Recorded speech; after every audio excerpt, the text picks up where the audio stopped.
La chanteuse franco-portugaise Linda de Souza est décédée ce mercredi 28 décembre à 74 ans.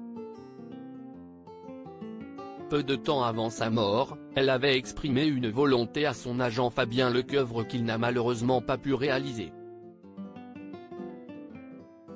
Linda de Souza, la chanteuse franco-portugaise incontournable des années 1980, est décédée à 74 ans ce mercredi 28 décembre à l'hôpital de Gisors en Normandie où elle avait été admise pour insuffisance respiratoire et positive au Covid-19 ont annoncé João Lança, son fils et Fabien Lecoeuvre, son agent à la AFP.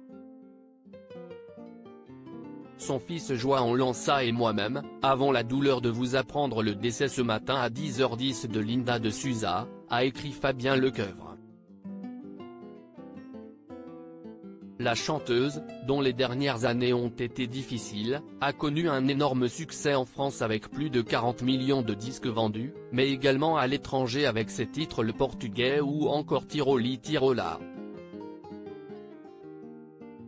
Depuis l'annonce de son tragique décès ce matin, de nombreuses personnalités françaises lui ont rendu hommage sur les réseaux sociaux, mais également Marcelo Rebelo de Sousa, le président de la République portugaise. En fin de matinée, Fabien Lecoeuvre a décidé de témoigner sur l'antenne de CNU, revenant sur la carrière de Linda de Souza et révélant aux téléspectateurs sa dernière volonté. Elle est devenue une star pendant son passage à l'antenne de CNU.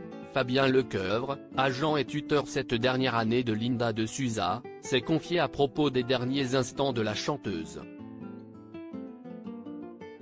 Elle avait été hospitalisée au mois d'août pour déshydratation et puis insuffisance rénale, respiratoire et puis là, ils l'ont transférée ce matin de toute urgence à l'hôpital de Gisors et malheureusement, elle est décédée 2 heures plus tard, a-t-il expliqué en direct. Linda de Souza a été extrêmement populaire en France pendant toute sa carrière, elle est même devenue une icône des années 1980. Elle a réussi à se faire un nom dans la chanson française malgré son histoire personnelle difficile comme l'a rappelé son agent.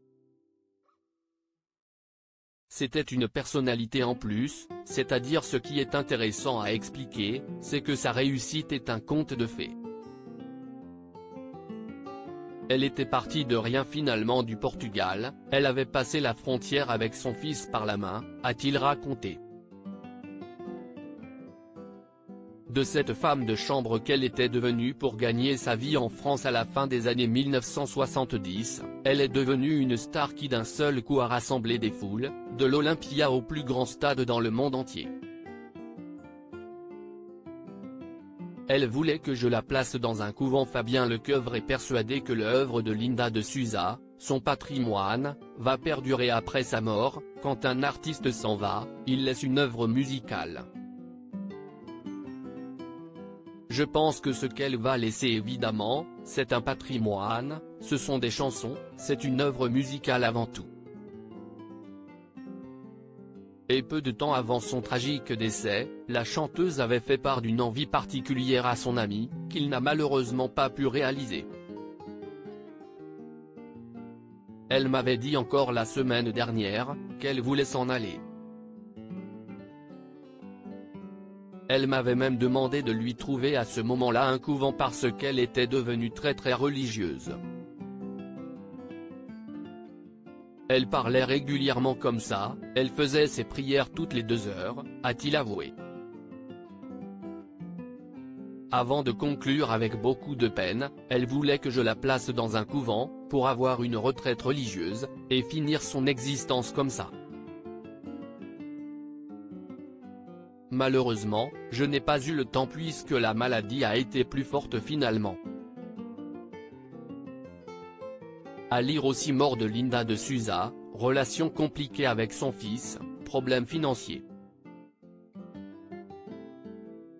Les dernières années difficiles de la chanteuse.